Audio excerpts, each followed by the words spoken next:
Hey guys, welcome to the second episode of the Daily News, where we just kind of go over some news and I leave my own opinions at the end.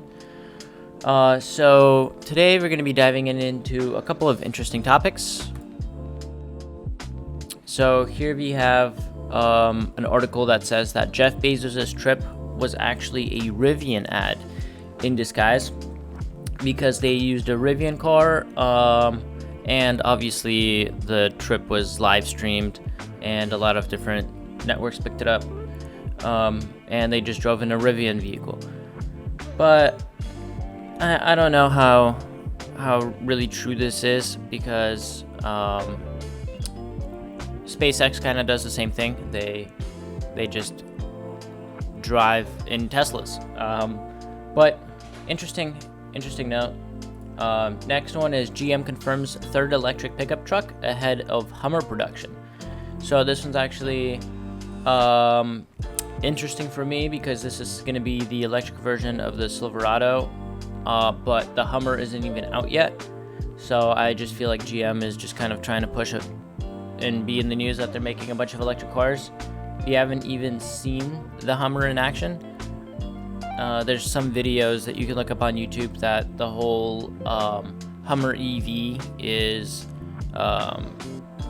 basically like Nikola 2.0. So I would say that's if you haven't seen those videos, definitely look those up on YouTube. Just look up Hummer scam, something of that sort, and you'll be able to find it.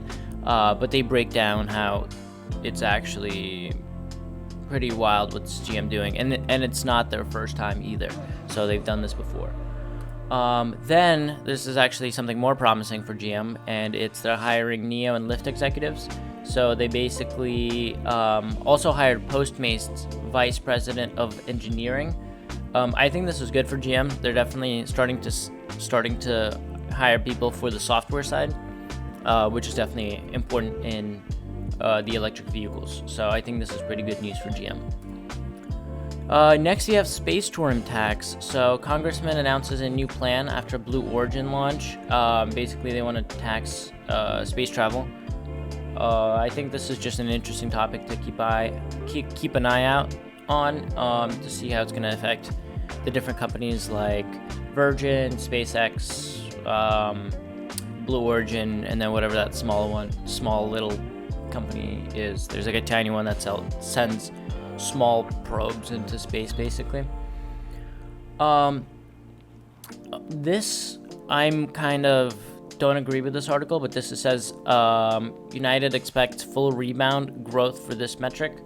But I don't think United Airlines will ever recover the same way. Not their stock price, but just their business model, just because a lot of business travelers are now going to be using Zoom, because why would you want to fly and waste 18 hours of your life going somewhere and back for a business trip just to do a meeting when you could do the same meeting over Zoom, same as everyone time. Everyone's used to it now. So I think a lot of the business travelers are not going to be coming back, and that's the biggest business for the airlines. So that's just my opinion on the United Airlines piece. This is interesting because I would say this could be inflation related too, and it's Chipotle's higher menu prices help beat its quarterly earnings.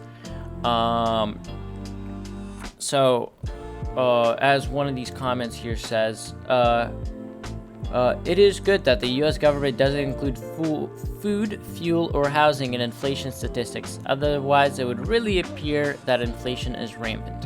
So they kind of just summarized my idea here. Let's hop over to the next one, which says Elon Musk says Tesla will open its superchargers to other EVs. So I don't think they're going to be offering it for free. So this is, I think, good for Tesla. One, in the media, they're going to look like they're really good company that's doing good things for other EVs, and also they're going to be making money from it. So I think that's really good. And it's just basically, this whole article is just from one Elon Musk tweet, as always. Then we got Tesla reduces price of full self-driving computer upgrade to $1,000. And there's just people criticizing it, so that's kind of it. And I guess an ad for a bike at the bottom there. But that's it. That's just kind of all it is.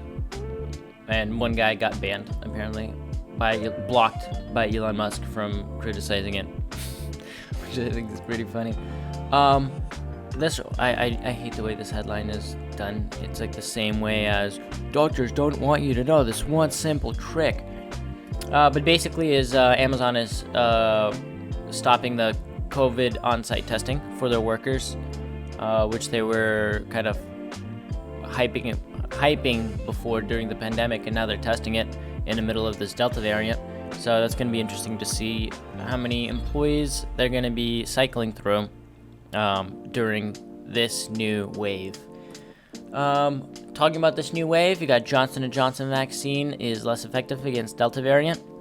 So that is something to look out for. I'm keeping my eye out on the S&P 500 to see if maybe we're going to have the same March event, just a mini version of it, a mini drop, especially with the tightening of the ascending triangle that we'll probably get to later in this video. So that's just something to look out for. Then we got China fines Tencent, tech giant, over child exploitation. So this is another one of these plays that could be interesting to look out for, because Tencent owns, I think, 5% of Tesla. So just, and they obviously do a bunch of video games and stuff. So I think this is just something to watch out for. But once again, there's a lot of just, it's hard with Chinese companies. Then we got Netflix to dive into gaming with ad-free mobile video games at no extra cost, and console games could follow. So this is something I was not expecting from Netflix, but there were some rumors about it, and this is interesting. I think this is definitely a good way for Netflix to start distinguishing themselves from other streaming services, because we already know that now you have to have like Hulu and Disney Plus and Paramount, and if you just want to watch the things you want to watch, so it sucks. But this is just another way for them to stand out, and you know, the gaming industry is growing, so I think this is really good for them. Next, we're gonna jump into some crypto. So right here it says JPMorgan says a lot of clients see cryptocurrency as an asset class and want to invest. Yeah, not much else to say here. That's kind of it. Then we got EU plans to make Bitcoin transfers more traceable. I don't know what they're gonna do. Are they just gonna increase their team of people who track transactions? Because you can already pretty much follow the footsteps as long as you know someone's address. So maybe it's just that. But just news, I guess. And 13K Bitcoin price predictions emerge with Bitcoin falling below historic trend line. So I think this goes the same way for both when Bitcoin goes up and down. So when Bitcoin is going up really fast, everyone's starting to make these crazy predictions. It's going to $1 million. It's going to $10 million. It's going to $12 million. And when it starts falling down, same type of predictions. One guy says 24, the next person says 20, the next person says 13, the next person says 8, and then you're gonna hear people saying it's just gonna go straight to 0. So I think a lot of these predictions are definitely overblown. So you'll never really know what happens until it gets there. But I'm thinking 20K. Because the buy orders there are going to be stupid, and then the people before 20K are going to be, oh, if it falls to 20K, I'm gonna put my buy order at 21. Someone's going to put it at 22. So there's going to be a cushion as it's falling. But we already saw that there's a pretty good little bounce before a tiny little bounce. So once again, like nothing's too crazy, but I'm just trying to pull up this chart. Okay. So let's take a look at Bitcoin. So you saw that there was a rebound here, and once again, you're going to look at SPY. So basically just the S&P 500. So we were able to just jump back into here.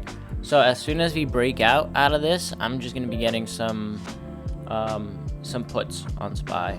But that's just kind of my play for it. These charts keep disappearing sometimes.